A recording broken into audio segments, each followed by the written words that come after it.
The From From Page to Screen. Page to Screen. How are you? How are you? Have you done Barbieheimer yet? Not done either. Have you? I did Oppenheimer day before. Yeah, it wasn't yesterday. I think it was the day before yesterday. It was very, very good. Very, very good film. Yeah. I think Barbie, I'm going to wait until it drops onto disc or something. I don't feel a desire to, even though I want to watch it, because I watch anything, I don't feel the need to rush off to the cinema again. If I do go to the cinema again, it'll be to watch Indiana Jones and the Dial of Destiny, which I've still not managed to catch yet. Yeah, we haven't either. I was going to suggest that for the weekend, and it's already moved on. So, I mean, like, I hear it's great, but yeah, I mean, like, we could go to one of the neighboring towns and find it. But yeah, man, I mean, like, there's only one time of day that you can catch it, even, you know, like in some of the larger cities. So I don't know what's going on, man. You know, and that's crazy because it's only been out a month or just over a month, I guess, maybe 6 weeks. Yeah. But you look at how fast Guardians of the Galaxy 3 went from being on the screen to being digital, and you can buy it. Yeah. It's just everything moves really fast. I did a video. This is my second video podcast in 24 hours, actually less than 24 hours. And the podcast I did yesterday, is it still a podcast if it's video as well? I don't know, but it's going out on audio and video. I who knows? I had a conversation with someone, and the topic was, how do we get people back into cinemas? And the whole conversation was pretty much going back to when you and I were growing up, and films would take 2 years or 12 months to come out on plastic cassettes, and we covered all of that sort of stuff. And so therefore, a film coming out 6 weeks ago, the size of Indiana Jones, and now it's gone from the majority of screens, is just mind-blowing. And how much of that is the fact that people know that if they just wait an extra month, then it'll be on Disney Plus? Big problem. Yeah, because I problem. mean, we do miss the grandiose experience of being in the theater, though. And I mean, as much as I don't go to the movie theater anymore, we went to see Guardians of the Galaxy 3 twice in the theater. I went once with Michelle, and then went with a buddy of mine who was in from New York. And yeah, man, I mean, like, it's just a fun movie. But I think you miss, I mean, like, hearing the kids and hearing the adults and stuff as they're getting into the movie, not those that are on their phones or doing something, you know, distracting, but those people who are into the movie and, oh no, I can't believe that happened, man. That is cool. And that's the experience we don't get when we're in the house, because it's just me and Michelle. If I want another beer, pause. I'm going to, you know, it's not like I'm trying to calculate when I think the dip in the action is going to be so I can go get a beer. So. Well, there are websites, aren't there, where I can't remember what it's called, but you can check to see when it's safe to go pee. Right. Which is something that's in the title. It's like, when's it safe to pee or whatever. Run Pee. Yep. The Run Pee. App, which is just weird. Yeah. I enjoyed that up until they started charging for it. And then I'm like, you know what? I'll just put it on pause. I don't go to the movies that much. So they charge for that website? Yes, they do. Yeah. It's like everything. They start off free until they get a lot, you know, like a great reputation. And then boom, hey, guess what? We're going to start charging. Well, guess who's not gonna pay? Exactly. You know? Exactly. So, do you know what else is I love? And I'm just going to pick a random one off my shelf. Physical media. Physical media is amazing. Look at the plastic discs. I can watch this film now. I can watch it in 6 months' time. I can watch it whenever I wish. However, if that was a Disney film and I'm in Australia, I'm not going to be able to watch that soon, because they are stopping production of DVDs and Blu-rays for all Disney titles in Australia. Fully. No way. Why? Fully. Do they just feel like it's a waste of plastic, or what's the deal? I have no idea. I suspect they're just trying to push everybody to, if you want to watch Guardians 3, or Guardians 3 is actually going to be the last title that they release on Blu-ray in Australia. That's the last one. So anything after Guardians, you want to watch that, sign up for a streaming platform. Yeah. That, or I guess you could buy it and have it on your Vudu account, but that still demands that you have internet and internet of speed, unless you want to download it and watch it later. But yeah, it's you know, I'm kind of rearranging my office space, the downstairs. My office and the movie room are all the same. And then, of course, there's my sound booth. So I've moved all the DVDs out to a storage unit that we have just off the garage. And I'm moving all the Blu-rays. And anyway, Vanelle happened to be over here, which she still needs to get on your show at some point. She I does. think you'd enjoy that. Yeah. But anyway, and I said, well, I've got this idea that I'm going to have these bins that'll pull out, and then that's where all my Blu-rays will be. And she said, well, why don't you just pull them out of the case and just throw them into one of those little sleeves? That's what I said. No. I said, that is outright blasphemous. Yeah. But a lot of people, I'm not alone in that. A lot of people do that. Oh yeah. And it's And like, no. But Cover you art. think about, and you think about, there's so much cover art that may make it on, like a one run of the Blu-ray, and then the next time you see it's going to be a little bit different. And I'm not talking about Ariel, that original Disney print where the penis castles, but when it's, but I mean, the Little Mermaid, I couldn't get that out. But anyway, but still, I mean, like, you want to keep all that. But anyway, I'm rearranging so I can make room for some more masks, and that'll be up. And I don't know. At that point, I will take video about our collectibles and stuff if you want. Definitely. But also, I think with regards to physical media, and I think I'll spend quite a chunk of this conversation about physical media with the whole Australia thing. Yeah. But, isn't there's nothing really cooler than going around to somebody's house and then seeing their physical, like, what have they got? Oh, right. Rather than, so where's all your movies? Let me just get these pouches from under the sofa. Look, you're not going to do that. And you need to have them all displayed if possible. And it helps when you have them all displayed so that when somebody comes over and it's a surprise and they say, hey, let's watch a movie. All right, what do you want to watch? And you just point over towards your Blu-ray collection or DVD or VHS. And they can actually go, this is a good one. I haven't seen this in a while. Like Xanadu. We had some friends over, and someone noticed that I had a Xanadu Blu-ray, and we didn't watch it, but we came close to it. But yeah, man, I mean, like, who has thought about Xanadu in the last, 30, 40, 50 years, somewhere in there? But I hadn't thought about it for quite a while, and now I've thought about it because you've mentioned it. So right, all because of a physical Blu-ray. So it does make a difference. I mean, I get that there's a lot of people who say, but I'm paying for a streaming platform already, so why buy a movie? Yeah. Obviously, you've got the cost aspect, but anybody who subscribes to HBO Max, which nobody in the UK does because we still don't have HBO Max. No way. I'd like to watch Westworld. Good luck. It's not even on HBO Max because they pulled it off because, it's a Nolan project. Let's get all the Nolan stuff because we don't like him anymore. You can't watch Westworld unless you own it on physical media. Wow, man. See, and that we take for granted. There was some movie that Michelle and I were going to watch, and then we started looking on all of the streaming platforms that we have on Roku, and it wasn't on any of them. And of course, Google searches lie because it's like, it's on Netflix. No, it's not. No. So yeah, I mean, unless you have it physically, there is no guarantee. No.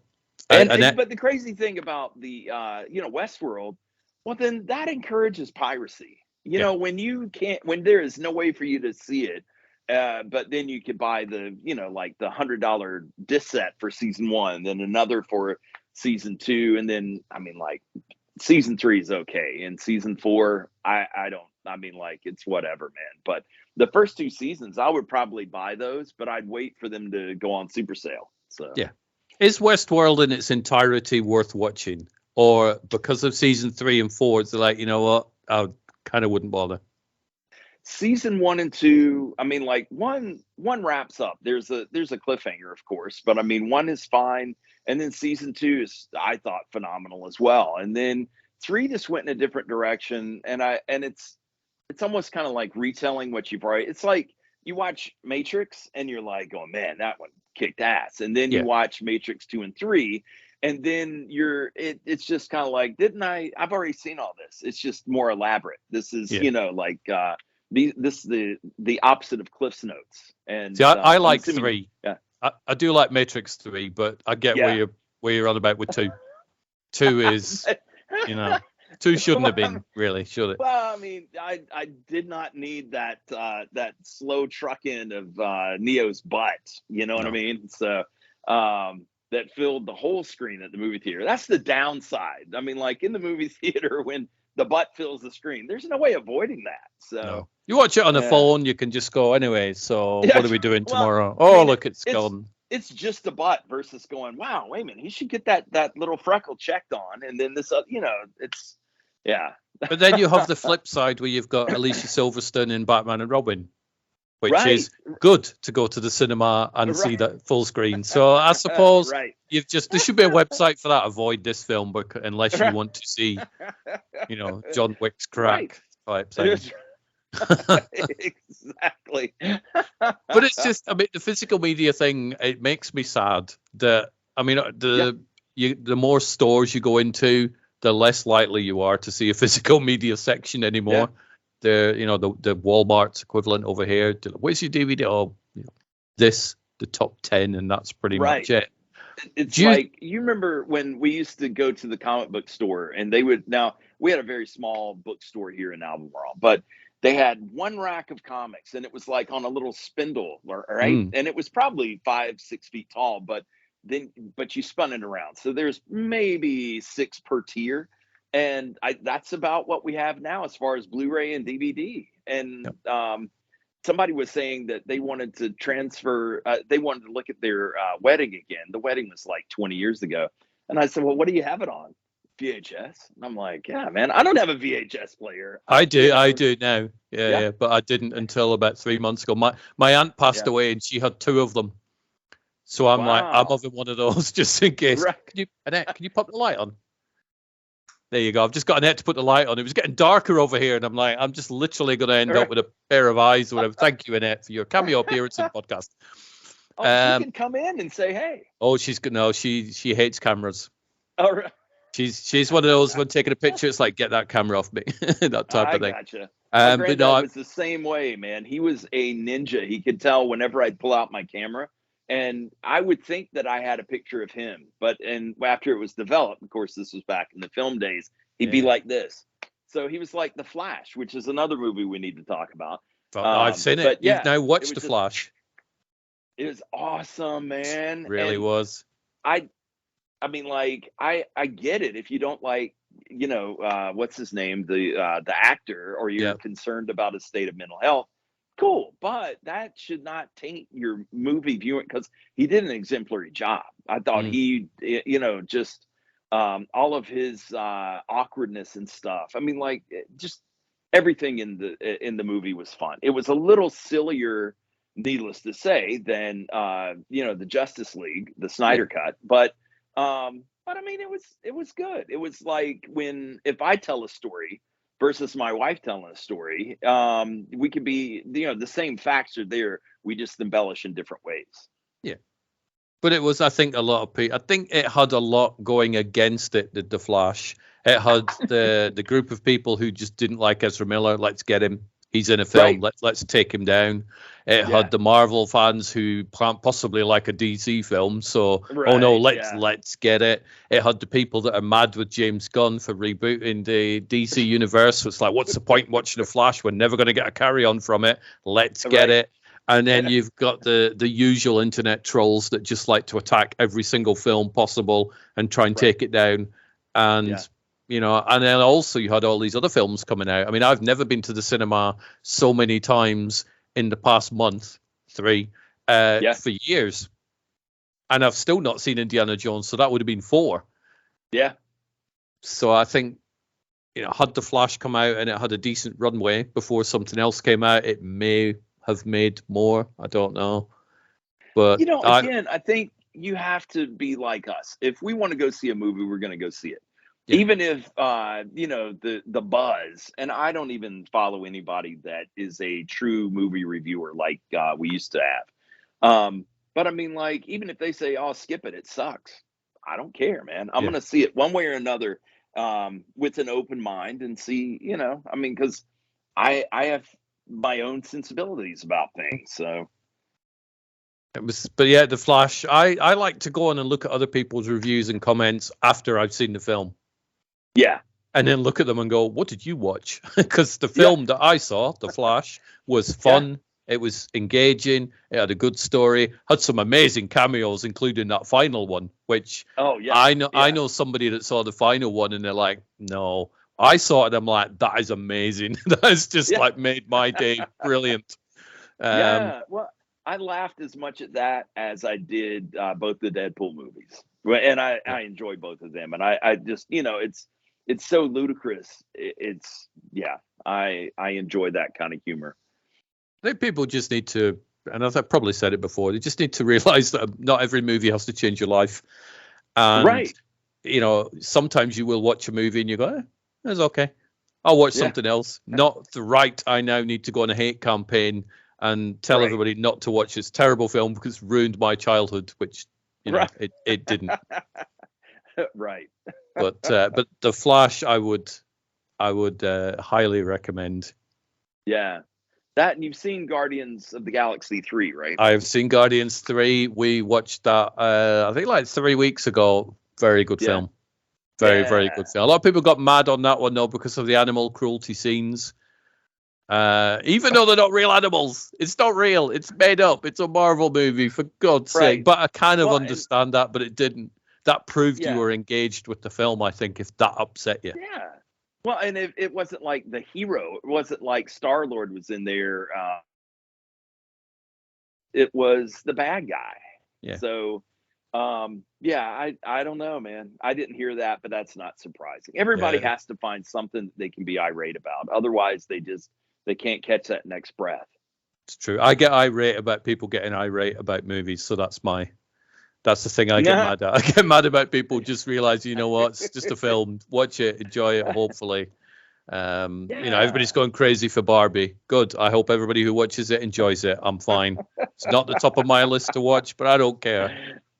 But that is a funny movie. Not that I've seen it, but it's funny in that you have conservative viewers saying it's awful, and then you have more liberal viewers saying it's awful, and then you have both sides saying, oh, it's amazing. And in the end, everything is rosy and it's a good message for people. And so I guess everybody has those snags. Everybody has something that I don't know. I mean, it's kind of like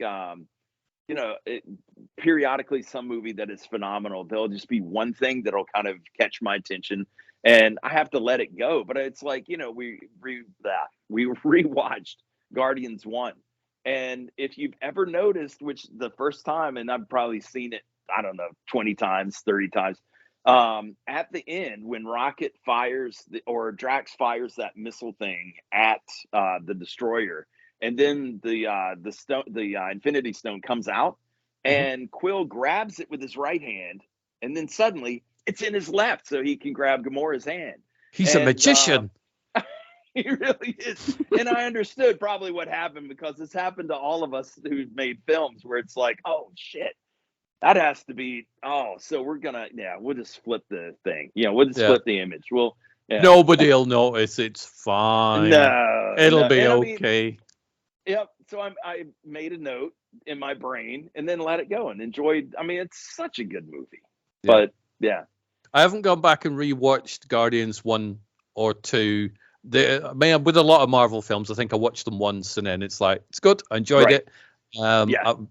So how does it work rewatching? I think it has more impact when Rocket says things like, we've all lost somebody. We've all lost people that, like family and people that we cared about because we knew about Teefs and Floor and his gang, So, so I mean, and the history of, when he says, I didn't ask to be made like this and then taken apart and remade. I can't remember the exact line, but I mean, so, the history of Rocket, after seeing the third one and going back but it's still solid, man. I still enjoyed it. I shot not really a pilot, but I shot some excerpts for a talk show that I'm doing with some friends. And it took a long day of setting up and shooting and then breaking everything down. And then my wife went with a friend to the beach. And the next day I was going to be productive and knock out all sorts of projects, right? And I wound up either sleeping or rewatching Guardians 1, 2, as well as both the Infinity War movies, and just to kind of Nice. cover everything that happened to the Guardians. And then Yeah. I watched 3 again. So yeah, but it's Nice. just some That fun is a characters, man. productive time. I think so. So, do you think we will get to a time in our lifetime, or how long do you think it will be before physical media just isn't? I don't know, man. And you look at, and then how long before TVs, like monitors and big screens, whether projection or otherwise, when are they gone? Because Apple has this new VR headset, $3,500. Wow. Very expensive, but it has, I mean, like, the resolution is so far beyond anything that is out there. And Yeah. so technically you could go and watch a movie at the movie theater from home, because as big as you want the screen, you just simply whatever, and then it's huge. You could be watching a movie in IMAX and it's got perfect sound, and you can still pause it when you want to. But I mean, there's a buddy of mine who was talking about getting that. He's a video editor as well. And he was saying, can you imagine, man, I could have all these monitors all set up in my virtual space. But you're still connected, you're still tethered. Yeah. And so it's, I don't know. They still have to work some of the kinks out. But I mean, they had a good point in the promo for the headset. You could be on the plane and not feel like you're on a plane. You could be in some movie theater, or if you wanted to watch a like a basketball game or football of either variety, Yeah. then you buy the ticket and you are sitting there as a VR camera, but you're able to look around and experience everything as though you were there. It's just you've got a courtside seat and it's cheap. I think VR is a weird thing because I had the Sony PlayStation VR 1 and it was great. And I used it for a while and then put it in a box. And any friend that came around or any visitor, right, put this on you. It's amazing. Try it. And then yeah, everybody had seen it. So that just remained in the box. I went out day 1 and got a VR 2, put it on. I'm like, this is so much better than VR 1. It's remained in the box since then. I've not used it. I won't get rid of it because it's amazing, but I just never use it because it's not a very sociable piece of equipment. It really is, man. And there are different games that I've wanted Michelle to play for months now, and she can't find the time to play it. And we're not in the same room, so to speak, when she's playing it, because once you put the VR on, then you're in a different world. And there's no use for you. You're like, I'll just leave. Yeah. I mean, but I mean, yeah, mine sits on the wall. It is perpetually charged.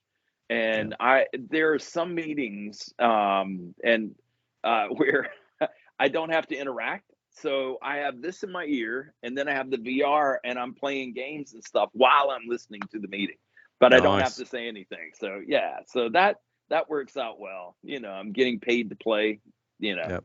That's not bad. I want that job. I want it. So it's been about a month and a half, I think, since I finished my job. Yeah, man. How is that going? I'm enjoying it. It still feels a bit weird. Yeah. So I'm still doing okay. I don't feel the need. Right. Oh no, I'm panicking. I need to find one because I'm not in a position where I have to yet. But it does feel odd. But I can feel my stress levels and everything just disappearing. It is amazing. It goes. I mean, I will say it clears up pretty quick. It probably took about a month to just go and breathe out. Right. Yeah. But it's kind of odd. When Michelle and I went to the Outer Banks and took like a 5-day just holiday, then I mean, like, all my stress dissipated, and then I came back and I still will leave my current job. I'm still, but there's some things I have to finish up there. I don't want to leave them hanging with, with projects that I personally need to finish up. But it was like, week after week, the stress of having that 40 hours that I had to contend with, that did start building some stress back up. And so I have to keep myself reminded that, this is a passing phase, that I will move on, that I will be working for myself again. And because I need that hope. I need Yeah. that, it's almost like with my ex-wife and I, we fought so much over the final years and really throughout all the years. But then once we set an expiration date, like come this date, you're moving out, which I kept, like, this is my house. I'm not leaving it. And so, but anyway, at that point, we could get along, because no matter what we did to piss each other off, it's like, I don't have to see you after such and such a date. There is an expiration. So, I felt that yeah. in the final week when I was at my night job, when it was like, right, I'm probably going to have to go. It's definitely going to happen. So in the final few days, as you could just feel things that would normally stress you out just didn't. Right. And it wasn't that you didn't care about the things you were doing. It's a weird feeling when you know there's an expiration date. It doesn't bother you as much. And it's if you could bottle that feeling and drink it always, it would be amazing. You're not kidding, man. So did you feel like doing a Father Christmas and like somebody calls up and says, I'm very unhappy with this, this widget that I bought from your company, and you're just like, full refund, man. Click. Have a great day. If you'd have asked me a year ago, it's like, do you know what I would do on my final shift? I would do that. I would do Father Christmas type thing. But I didn't. And no, it was on my final shift. It was a case of still did my job, still did it the way I was supposed to. And then I, left the day after type thing. But it was tempting to just do a sort of customer service purge. go after them all. But not working has enabled me to do a few things. I saw Neil Johnson within the past couple of weeks. He and I took a road trip up to Scotland. Because Neil has been in Iceland videoing volcanoes, as you do. Yeah. Just a usual day's work for Mr. Johnson. Oh, yeah. And so he came back to the UK, came up to see me, and we headed up to the Scottish Highlands.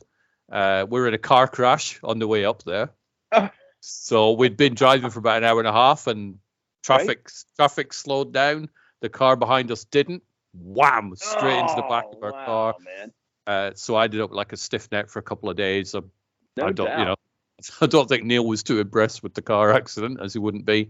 But we ended up getting another car and carrying on the trip. And we were walking around the Scottish Highlands talking about you and the fact that he'd had conversations with you, and I enjoyed chatting with you. So you were being talked about in the very north of Scotland, John. Well, I appreciate that, man. I'm there's a lot of gratitude knowing that I have my reputation has gone that far around the globe. So it has indeed, yeah. But it was fun. It was only a couple of days, but it was nice to get out of the house and get some fresh air and take the camera out and try and remember how to switch it on, and the usual. Yep. So you are keeping busy though? Too busy? Man, way too busy. I've been doing at least 1 to 2 voiceover gigs per day. These are paid gigs. And so that's on top of me doing my 10-hour days, because I'm trying to knock out my 40 in 4 days, so that I can have Fridays to try to catch up. And and this is always a treat talking to you. And so this is just a plus for my day. But man, I mean, like, Fridays, try to catch up on stuff. And so many projects that have been going, and my clients are very understanding. Some of them are so wealthy that they just, it's like, today I was supposed to have a photo session with one of my clients, and she decided she was going to go on vacation and go away, leave the country for a week. And I'm like, wow. All righty. Yeah. So, but it freed up my day, which enables me to do this podcast. It does. Yep. Otherwise, I guess, I could be driving down the road and we could try that kind of interaction, But this is nice. I like the backdrop. The backdrop looks interesting. I mean, you got brick wall behind there, so it's man. An unusual backdrop. I like it. This is the back porch, and all 3 of the dogs are over this way, and it just seemed like a nice day. It's not even 80 degrees, so nice. And it's pretty much overcast, but periodically the sun will peek out. But yeah, it's a nice day, good breeze blowing. So yeah, I thought I'd come out here. Well, this is my second podcast, as I'd mentioned, so I'm going to reward myself with like the weekend off to just sit and watch old movies. I don't know what yet, but that'll start tonight. We'll sit there with a big pile of snacks and just watch movies all weekend and play video games and just do very little, and then get back to my my non-work on Monday morning. I've been concentrating more on the YouTube side of things. So I've been mining all the content that I've shot over the years. I uploaded a video today of meerkats that I'd filmed. Some people like meerkats. I don't know. So I'm just pounding away at my YouTube channel, just filling it up at the minute. Getting to that gold, that's cool, man. That finish line when I can go monetize and just watch like 2 cents drop in every month. But it'll give me a sense of achievement. Yeah. Hey, so have you played around with any of the AI stuff, whether it's Chat GPT or the text to image stuff that Adobe's been doing with Firefly? It's built into Photoshop now, and I haven't done. I haven't done the image, but I've had a demo of Chat GPT, so I've seen that at work. I did see somebody use an AI. I can't remember what it was called. I may try and see if I sent Rob the thing. I can't remember. It sounded like Firefly, but it was an image one. Right. Give me a picture of a Jedi, but looking like a pre-60s Disney character or something. Right. And then it creates this image, and that is impressive. Yeah. It is. I was playing around. But also scary. It is, man. I mean, like the images that I was creating this morning, just as a break, right? It was a muscle truck in like up in the mountains, and it looked photorealistic. You knew the truck didn't exist, but the reflections and everything were spot on. The wheels looked great. So then I said, well, on the beach, and then there's the truck on the beach, man. It is crazy. And there's a friend that's been playing around with the whole AI to video thing where you could, and I think it's a limit of like 20 seconds, 30 seconds, but you can stipulate what you want to see, and then it will, crazy candle man walking down back alley in London or whatever, and it's a little wonky, but still, man. I mean, it's a start. It's crazy. Where do you stand on? So you've got the image AI, you've got the texting AI. Mm-hmm. What happens when? And I'm pretty sure it's already out there. Voiceover AI. So far they cannot match it. And that's one of my, if I'm trying to watch something on YouTube and they've got the digital voice, I can't watch it. It's just bad. Now, maybe one of these days, and I've heard a couple of demos where it was amazing. It started out with, the person's real voice, and then it, at some point it went on to the digital and stuff that she never said or he never said. And, that's amazing. But I mean, at some point, maybe, to be able to, that's still, it's like, the AI, I mean, like the text to image, you still have to understand language enough to be able to say, okay, I need this element added, one more descriptor to kind of get more what you want. And I know that working with clients, when it's a directed session, there are times where I think I know what they want, but they're not asking me, they're not directing me in a way that is, that makes sense. So I'm just guessing, oh, you want a lower register. Oh yeah.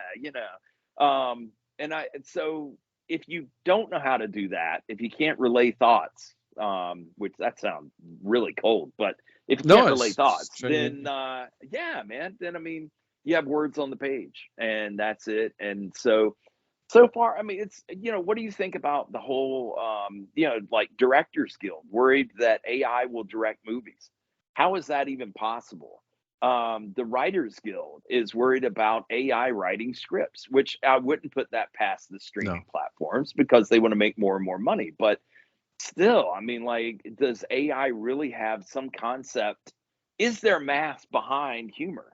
I know there's math behind music, but is there math behind some human emotions? It's like, oh, well, this is where we put these zeros and ones in so that we'll evoke someone to cry, and this is where the joke comes in. So, 0001111, that is funny. I think the danger with, I mean, the whole writers, actors, directors thing, they do all of genuine concerns against AI, but I think a lot of them would be different concerns. So obviously actors, cut, paste, there we go. We don't need you for this. We don't need John for Deadpool 4 because he was in the second one. We just cut and pasted his face into 4. So therefore you lose out on money that you would normally get for Deadpool 4. Yeah. So you've got that one. The writers obviously write me a script about dirt cheap therapy. Click, done. Brilliant. There you go. Don't need anybody to write that. I think with writing though, yes, you could use AI to generate a script. And then I go, well, do you know what? There's no humor. So let's focus on the humor thing that you've mentioned. Well, John Foutz is a really good, funny writer. So John, can I hire you for a single day, please, just to give this script a punch up? Wow, you got a point there, man. Yeah. So does that, and then John Foutz, the writer, isn't getting 6 weeks and 5 drafts or whatever. He's getting a single day just to punch up a generated script. So you've got that one. With regard to directing, I guess AI probably could. I mean, I've taken footage that I've shot and I'm like, I wish I could zoom in. I don't know how to, I've already shot the stuff, so I can't zoom in. But if I go into DaVinci Resolve and go, just zoom in between here and here, it does it.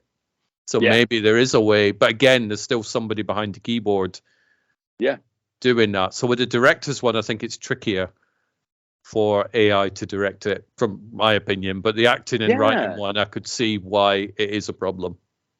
Because, I mean, like, you've directed things, and there's something about that magic take where, I mean, like, when the scene, especially if it has multiple actors in it, when that scene is exactly what it was in my head, then I get goosebumps. I know that is, the final take. And, but the, AI, I mean, how are they going to know other than, everybody hit their mark because that was programmed in, and the scene lasts exactly this amount of time because that's as long as we want the scene to last. So it's sterile, you know.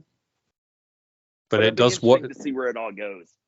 Yeah, I mean, just listen to James Cameron. Just don't do it. It will blow us up at some point. it will decide that we're just more hassle than we're worth, and it'll just eradicate us with who knows what. I don't know what. Maybe it'll change the climate temperature. Who knows? with its AI thermostat, man. Yeah, exactly. Global thermostat. Yeah. You never know. It'll be interesting, like 10 years in the future, 30 years in the future, when we look back at this podcast and reflect upon what we talked about and see how many things AI did for us invisibly. We don't see their footprint, but yet AI, being self-aware at this point in time, pushed us in certain directions, and we thought that we were awesome because we are man and we're smart. But no, we're just tools, man. Just like the start of this exactly podcast. So segues back. And I wonder if some of these same conversations were happening when CGI was taking off. They're like, no, but I do stop motion animation, and Phil Tippett was upset. It's on record that he was not happy when, but I do this, and now people. But he transitioned into it. But I guess with visual effects people, there were still people being employed behind a keyboard, whereas with AI, it's like, give me a dinosaur, beep, dinosaur, done. Yeah. So, but I think it's similar conversation, maybe. Oh yeah. And you remember when vinyls were replaced by CDs. Now vinyls are back, but everyone was saying, no, CDs, it's digital and it is too clear. It will bother your subconsciousness, right? Yeah. And then, you look at when digital cameras came in and shooting beyond high def. I don't know, like, what was that first Brandon Ralph, or however you pronounce his last name, Superman movie? Because that was the first big digital movie. And I remember noticing that it seemed like hyper clear, which I felt like maybe there was too much detail. I'd rather there be less, but but still, I mean, everybody was just aghast. And then people were like, oh no, you'll never, we'll never see a day where we don't shoot on film. Doink! And here we are, man. And I mean, yes, there are the Chris Nolans of the world who will develop their own black and white films so they can shoot archival stuff, which I appreciate that, man. And if you're money hose, if you have like $1 billion as your budget, do it, man, do it. But for the But if you rest of don't, us, you're right. Yeah. you do. I I mean, mean, I like Chris Nolan, but I yeah. don't know if I could work with that guy. It's just Right. like he's too much like I want to. And I was having this conversation with Neil. We're driving many hours, so we had so many conversations. My Right. original plan was to shoot an interview with him, just with him talking whilst he was obviously concentrating on the road. But the Right. car accident sort of made me think, you know what? He really needs to just concentrate on the road. It wasn't caused by my interview, by the way. So we just Right. chatted. And we were chatting about Christopher Nolan, and I said to Neil, I said, I like Christopher Nolan movies, and they look great, and some of the camera moves are just perfect. But does he deserve the reputation that he's got? It's like, wow, he's like a god. Neil went Yeah. yes, and I'm like, I'm not so sure. I don't know. I mean, when I think about Chris Nolan, like, of course, I like the Batman trilogy that he did, but one of my favorite behind the scenes moment was when he had, what was it? There's only like 3 IMAX cameras of that caliber on the planet, and then boom, hit the concrete. Now there's 2. There's one less. Yeah, right. Yeah.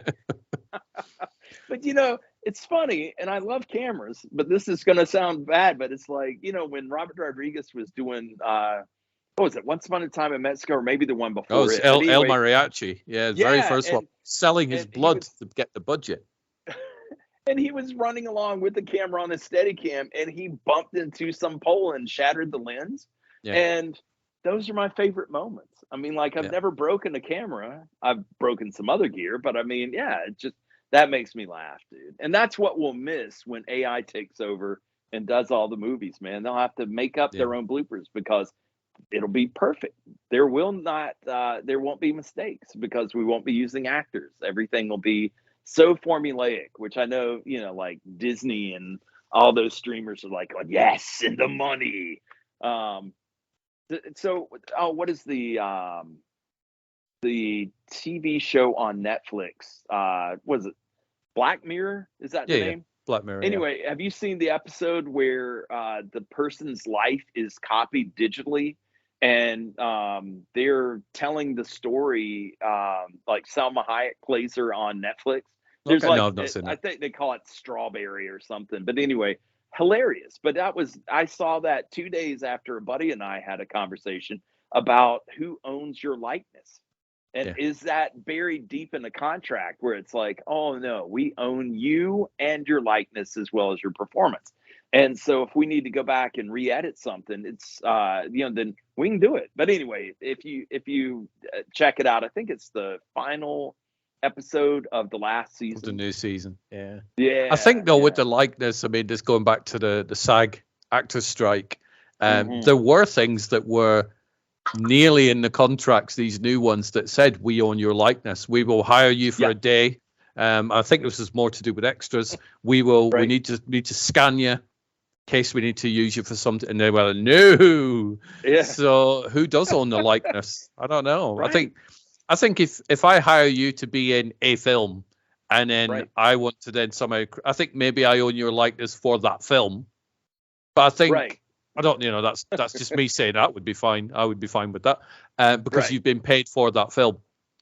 But then if I want to do other films, no, that's not right. I just go, do you know what? I need a John Foutz, drag, drop. He's now my hero in this film, and I'm going to make $100 million.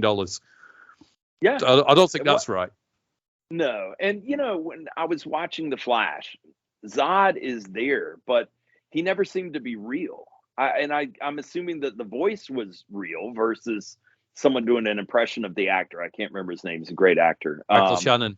Yep. Yeah. But I mean, like, that did give me pause because I'm like, what if the dude didn't get paid? What if he, phoned it in, literally his iPhone and read his lines, and then they cleaned it up, dropped it in. They had somebody with the green dots, and they were, doing his because it's other than the fights. I mean, he's just standing around barking. So I've seen people on about the Flash regarding some of the classic cameos that you and I will be familiar with from our childhood, and they were like they looked fake. Well, one of them was fake because do you know what? He's not around anymore, so it's like they didn't get him in. And the other one, she doesn't look like that anymore. So just calm down. But But I mean, it still brings back the memories. Yeah. It evokes us to look back at our romanticized past, Yeah. and the different things that we enjoyed. So I think maybe the CG, and this is just because DC overall has sucked with their CG in comparison to the House of Mouse and Marvel.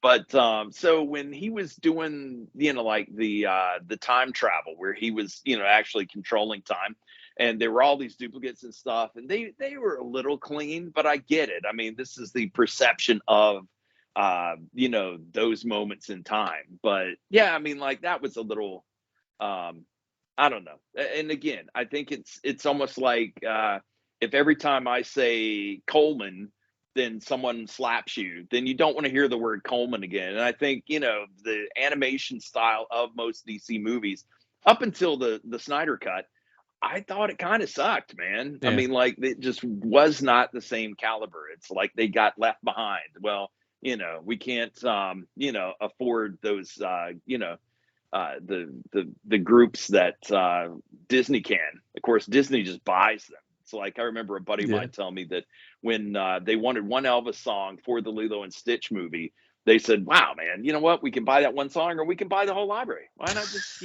buy it?" So. Wow. That would be. I don't know how I'd cope being that sort of being able to make that sort of decision, but it's nice if you could do it, though, isn't it? Really buy them all. A buddy of mine used to work at a premier recording studio up in Nashville. And so I went to visit him, and he showed me this microphone. He was like, "Yeah, man. I mean, it looked like it was the same size that I have hanging in my booth." And he said, "Here, man, just check it out." And I'm like, "Okay." I mean, I can't hear how it picks up or whatever. And he was like, "Yeah, it's a $75,000 microphone." I'm like, wow. And he was like, "Yeah." And so my boss is so happy. He said, "Just go ahead and buy half a dozen." So when you have that kind of money, just in case one drops, when my buddy is, like handing it off to me and I do a Star-Lord, then, yeah. But strap it to a truck just before you flip the truck. Right. Worked out well for the IMAX camera, didn't it, or whatever? It really did. Absolutely crazy. So what do you think about Twitter being X? And what is the purpose of Twitter being X? I think it's X because he's got SpaceX. Maybe it's a brand thing with that. I just find it weird because it's like, let me just tweet that to you, John. There you go. I've just tweeted it to you. Brilliant. You know what I'm on about. Let me just X that to you. Let me just what? What was that? Sorry. It doesn't sound like a word. It doesn't sound like I'll Google it. That sort of stuff. Or and it's not really conjuring X-Men for me either.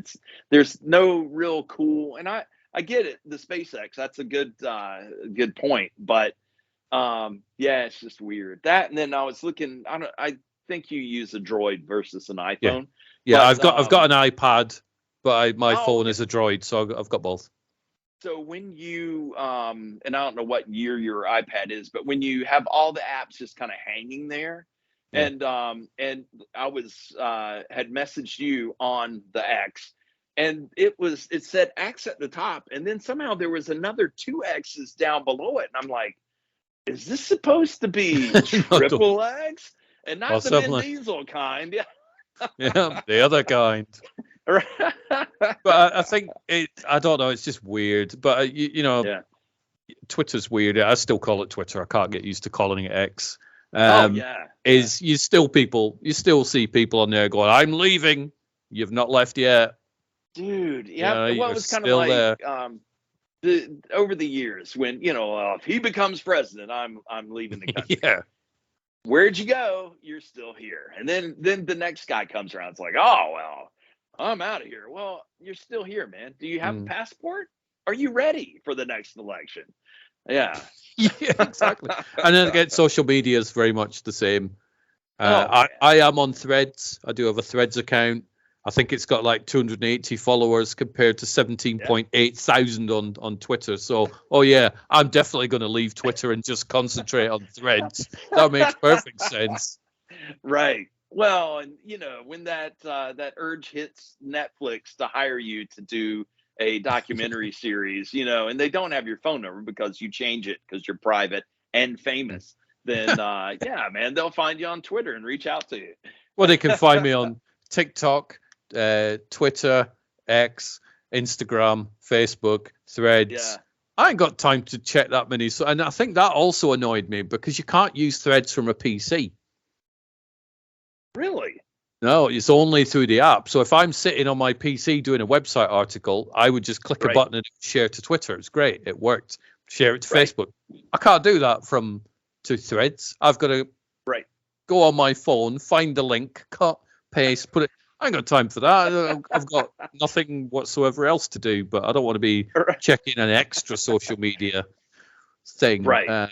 But I have had some reasonable interactions on Threads. I think the other week I got a tweet, or not a tweet because it's Threads. I got a thread. What do you even call that? Oh, somebody threaded me. Sounds kind of weird.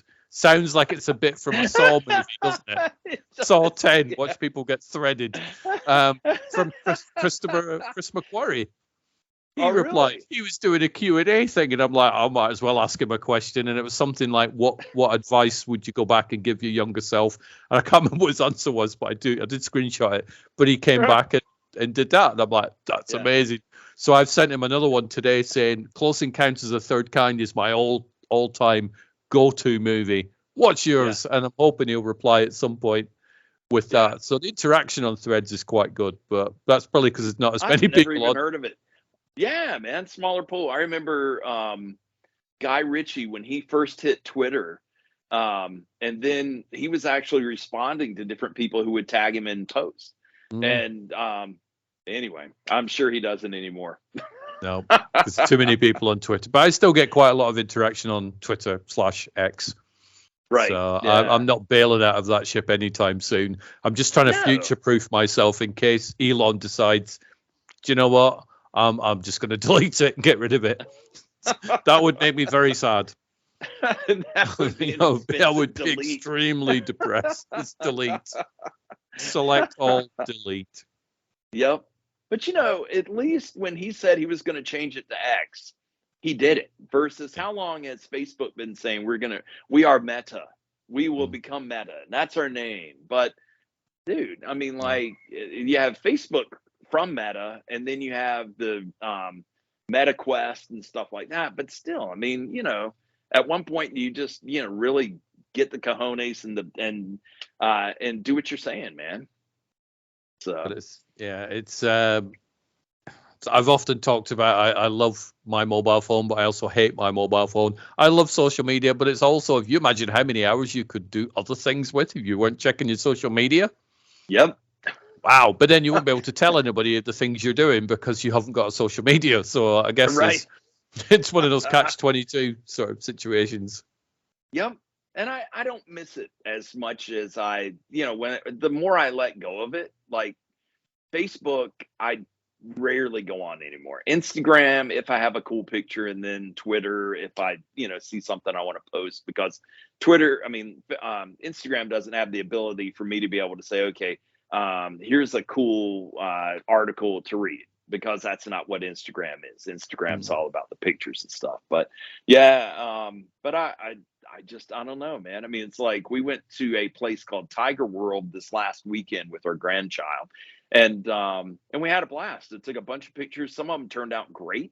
It's a place where rescued tigers and lions and some apes and some bears, but that's where these beasts can go instead of being put down. And so we had a blast. But I started to share it at one point, and then I was like, nah, it's all right. So it is freeing. It's liberating.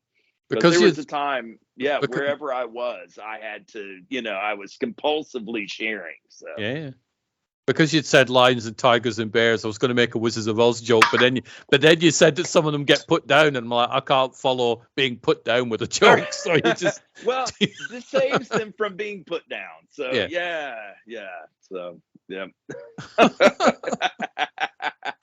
So what have you got planned for your? Otherwise, it's oh my, right? It is exactly. It's the oh my part. I'm having this debate about whether Wizard of Oz should be in my top 200 movies. It's not in my top 100, but I do like it.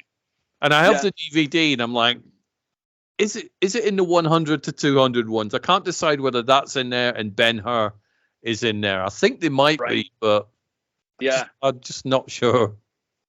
What number is Star Wars? I don't have them ranked.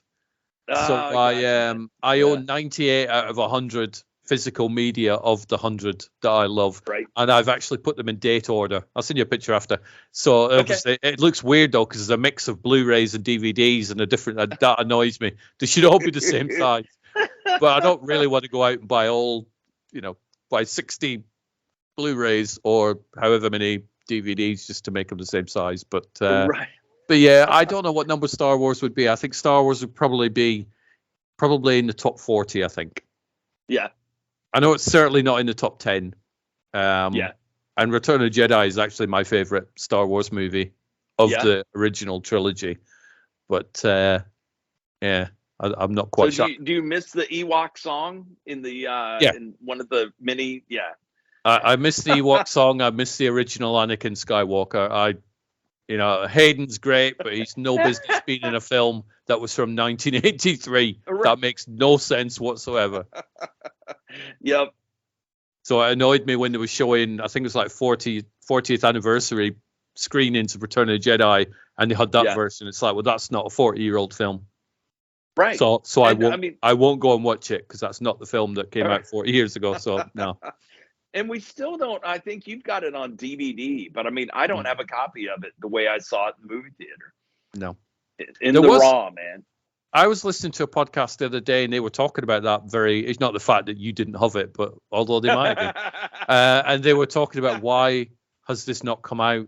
And somebody seems to think that it was probably in the contract negotiation with Lucas that as long as he's alive, it never gets released. So in many, many years, when Lucas is no longer with us, when he's gone to be a Force ghost, then Disney may go, do you know what, we can do it now. Yeah. But, I wonder, because at some point they were saying that, like the original print of the film had deteriorated pretty badly. And so they were going to, they went back through it. And I wonder if at that point Lucas was like, oh, let's do this, this, and this, and changed it up. So, I mean, let's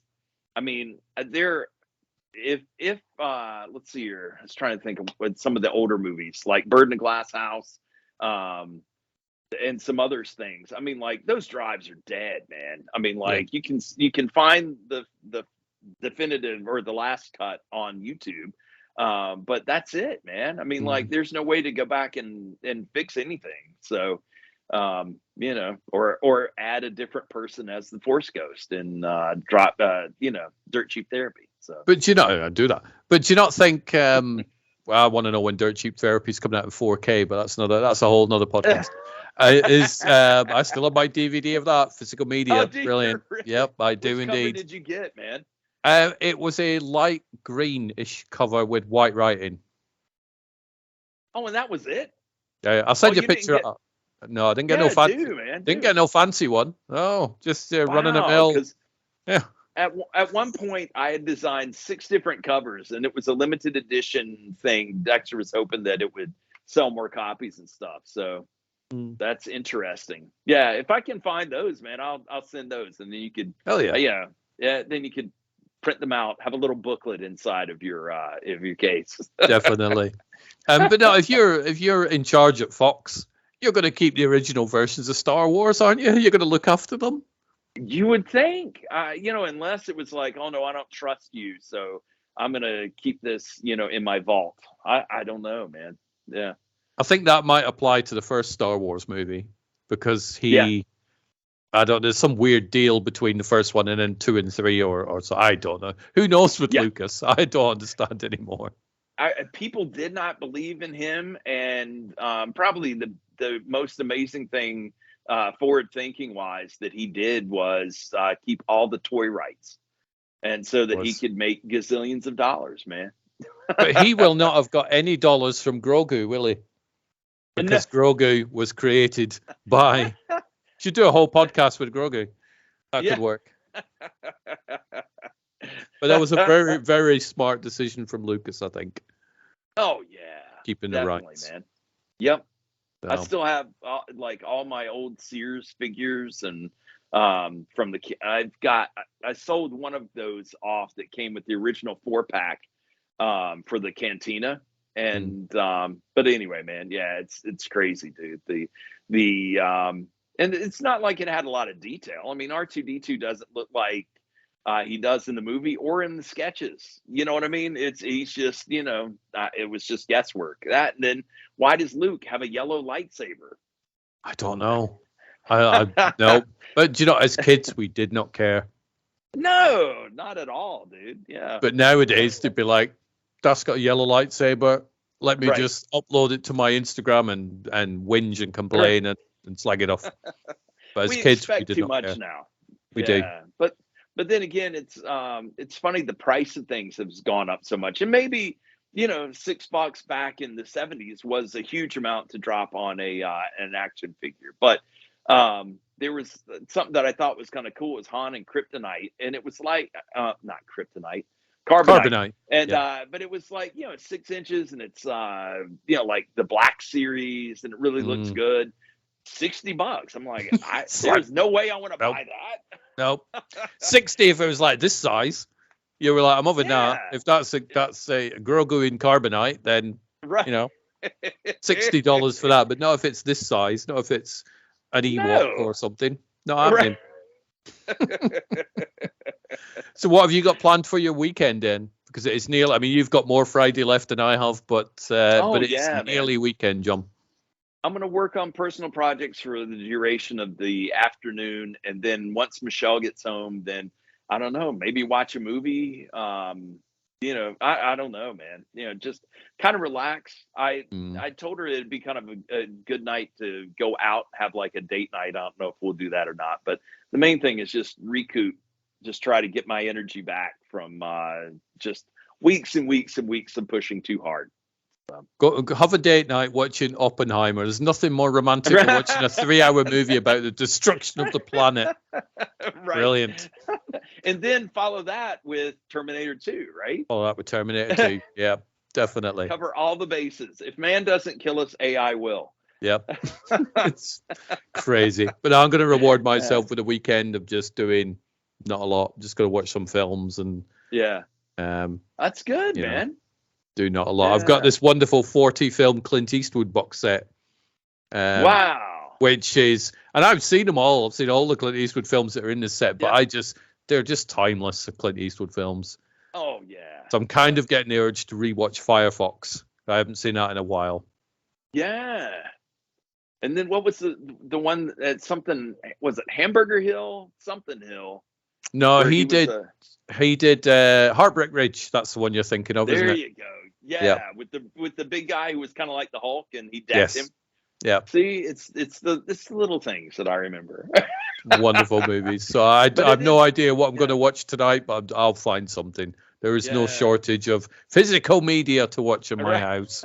And it's interesting that you and I both tend to dip back into the past for a good quality movie versus, I'm sure there's plenty of good stuff, but I don't know, man. It doesn't have the same, it's not the same caliber as it used to. And it's not the film as much as the storytelling quality that these producers, directors had. So I'm heavily into Close Encounters of the Third Kind again, because Neil and I are doing a podcast in a week or so about Close Encounters of the Third Kind. So I have the Blu-ray version with 3 different versions of it.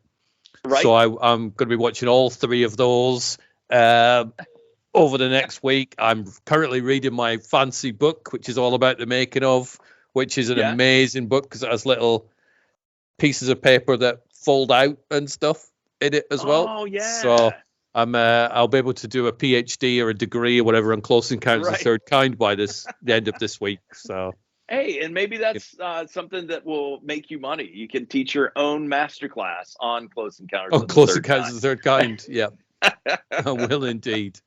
But I hope you enjoy the rest of your day, John. Well, thanks, man. And I hope you do too, man. I appreciate you spending the evening with me because it's, what time is it now? 6:11? It's 6:11. Yes. Yep. There you And go, man. here in England, there will be a box of fish and chips that are being delivered to our door in about 20 minutes. So Annette decided she wanted fish and chips. Man. So we've ordered out because we're too lazy to actually, do that walking thing down the road and stuff. So, yep. So you're having a date night in. I got you, man. Yeah, definitely.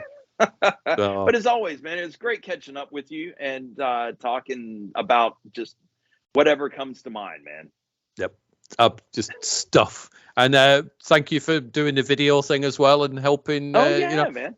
be on YouTube. It's do you know what I think I like doing audio shows with you, but it's nice to be able to well, it does see feel you a and bit stuff more like an actual visit. Yeah. It does indeed. And then hopefully by the next time you and I do one of these, I'll have my wall completed with new Mandalorian mask and weaponry and nice.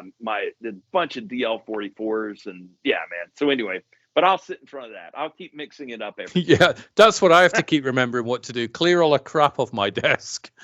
Make sure the computer's not on it because otherwise the light will get blinded. And try and just change the backdrop each time I do one of these video podcasts. But more importantly, make sure I'm not wearing the same T-shirt again because then people think does he only own one T-shirt? So I own 3.